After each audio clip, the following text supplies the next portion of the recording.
Greetings, programs. Welcome to Rationality from AI to Zombies, Part 16. Religions claim to be non-disprovable. As a side note, the episode numbers don't match up with the actual YouTube numbers, simply because, on rare occasions, there's a double up. So don't panic about that. On with the semi-long chapter. The earliest account I know of a scientific experiment is, ironically, the story of Elijah and the priests of Baal. The people of Israel are wavering between Jehovah and Baal, so Elijah announces he will conduct an experiment to settle it. Quite a novel concept in those days.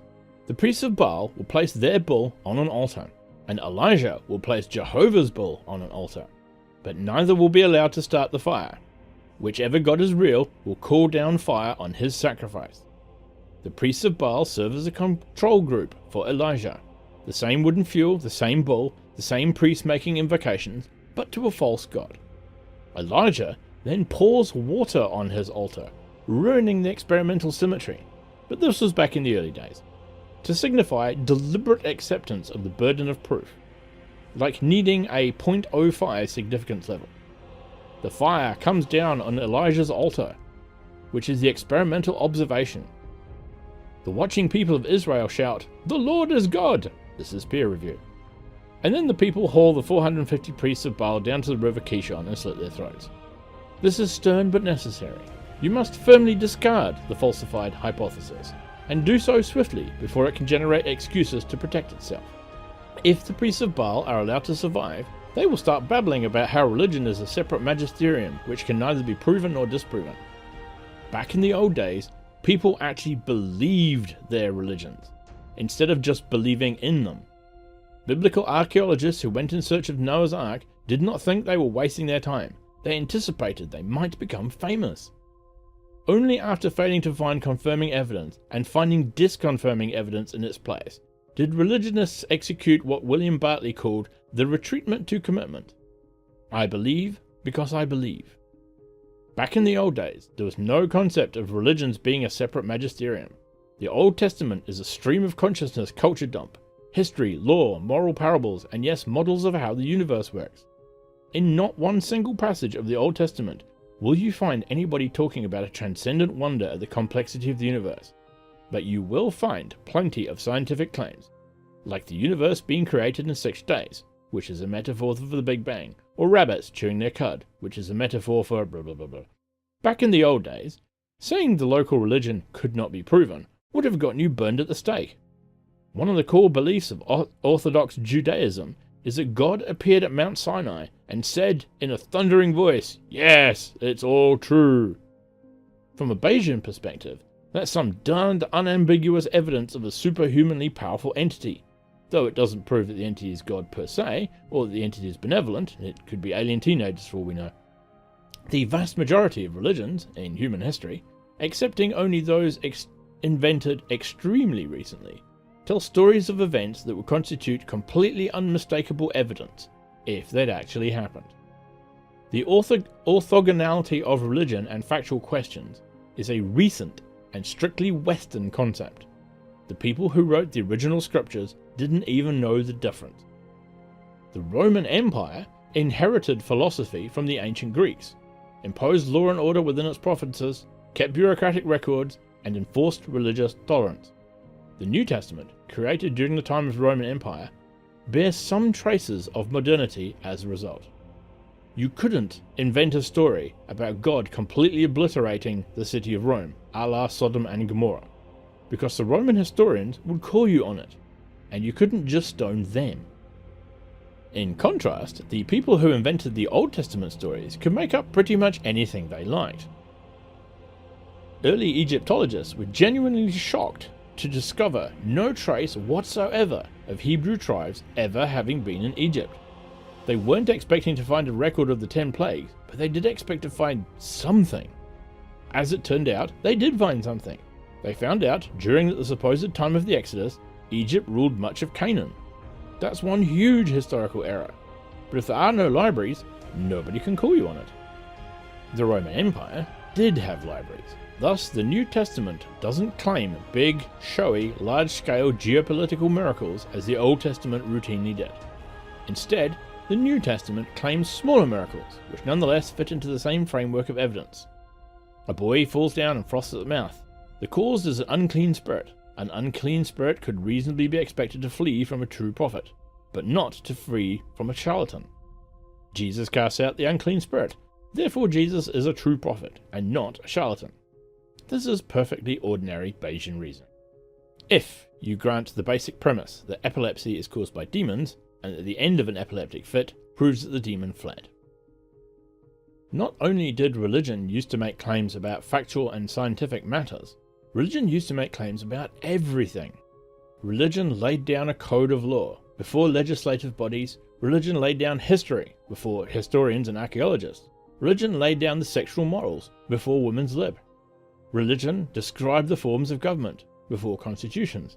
And religion answered scientific questions from biological taxonomy to the formation of stars. The Old Testament doesn't talk about a sense of wonder at the complexity of the universe.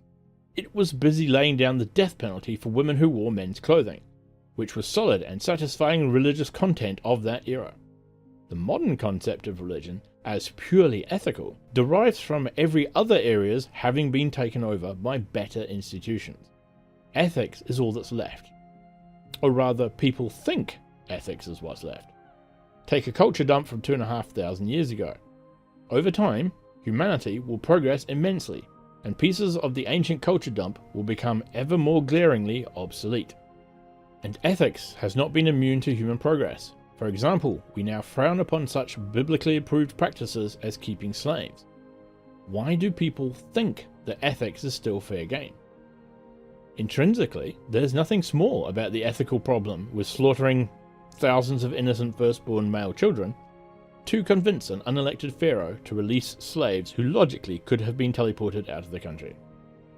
It should be more glaring than the comparatively trivial scientific error as saying that grasshoppers have 4 legs.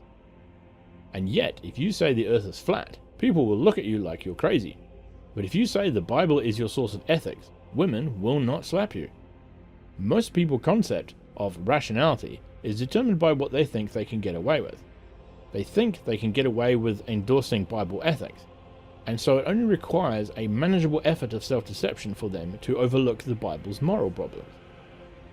Everyone has agreed not to notice the elephant in the living room, and this state of affairs can sustain itself for a time. Maybe someday humanity will advance further, and anyone who endorses the Bible as a source of ethics will be treated the same way as Trent Lott endorsing Strom Thurmond's presidential campaign. Then it will be said that religion's true core has always been genealogy or something. The idea that religion is a separate magisterium that cannot be proven or disproven is a big lie. A lie which is repeated over and over again so that people will say it without thinking, yet which is, on critical examination, simply false. It is a wild distortion of how religion happened historically, of how all scriptures presented their beliefs, of what children are told to persuade them, and of what the majority of religious people on earth still believe. You have to admire its sheer brazenness on a par with Oceania has always been at war with East Asia. The prosecutor whips out the bloody axe, and the defendant, momentarily shocked, thinks quickly and says, "But you can't disprove my innocence by mere evidence, it's a separate magisterium." And if that doesn't work, grab a piece of paper and scribble yourself a get out of jail free card. Here ends chapter 16. So, my interpretation of this? Well, it's interesting. There's a lot there about predictions and expectations and what people really know. I personally have seen this sort of thing when arguing with religious folks online. And it's pretty easy to demonstrate. If somebody starts going on about religion and how God and prayers and God heals the sick or what have you, you will notice that they will almost never make the mistake of saying something that can be tested in a very obvious way. For example, when people are talking about miracles, they're always, or almost always, talking about people who recover from things that are known to occasionally just mysteriously go away. For example, cancer is a right proper bugger, but occasionally the human immune system is capable of dealing with it and getting rid of it on its own. So people, even people who have only just started treatment, or in fact not even started treatment, sometimes do get better on their own. Also, other diseases that are as of yet poorly understood, like lupus, other autoimmune diseases, sometimes they mysteriously go away for a time, or on rare occasions even permanently, for reasons that are not yet understood. And it's always these sorts of things that are attributed to miracles. And it's really easy to put it to the test. If you have a believer who says that they truly believe everything, blah blah blah blah blah, put them to the test. Tell them to go down to the children's hospital and pray a pure, selfless prayer on behalf of innocent children for the glory of God. Tell them to pray that the children who've had terrible accidents or have had limbs removed due to illness or disease or cancer, and say, pray that their limbs are miraculously regrown. Pray that the child who has horrible burns all over them has their skin miraculously regrown. No, not that cancer mysteriously goes into remission, it does that. Pray for something obviously miraculous, on behalf of an innocent, to the glory of God, and not for your own salvation. A perfect prayer. And you watch, they won't even get out of the chair, because they know it won't. And this is what this chapter is talking about. Back in the day, when they thought they could get away with it, they made all the big claims about pillars of fire and parting of seas and all the rest of it.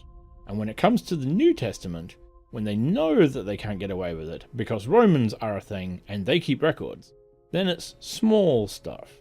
Things about the Jews doing things off privately by themselves, like loaves and fishes and stuff. Out of the way of the Romans, where the Romans can't write, yeah, there was a street preacher who was going on about loaves and fishes, but, we chucked him out of the square because he was full of it. That kind of stuff. The closest we have, and this is kind of funny, is the New Testament claim about an eclipse that happened when Jesus was crucified. And at that time, I don't think they knew that eclipses were regular, predictable events. It's possible, I'm not a historian, but it's possible that the Romans or the Chinese knew about eclipses and how to predict them. I don't know. But I'm pretty confident that the Jews didn't, which is why, I suspect, they thought they could get away with just saying there was an eclipse, when we know damn well there was no eclipse in that area at that time. We have a record and a model that can be used to predict eclipses far, far into the future and thousands upon thousands of years in the past, and we know it didn't happen. But they didn't, so they thought they could get away with it. I'm not sure quite 100% why, because if you think about it, probably the Romans would have written that sort of thing down, and lo and behold, they didn't. So we can be reasonably confident that that never happened.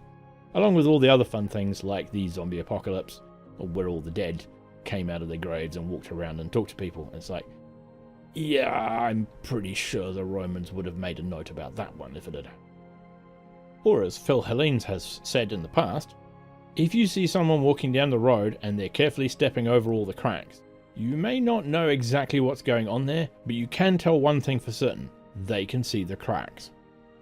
Which is why your modern religious person will never make any big, showy, dramatic claims about things that can be tested.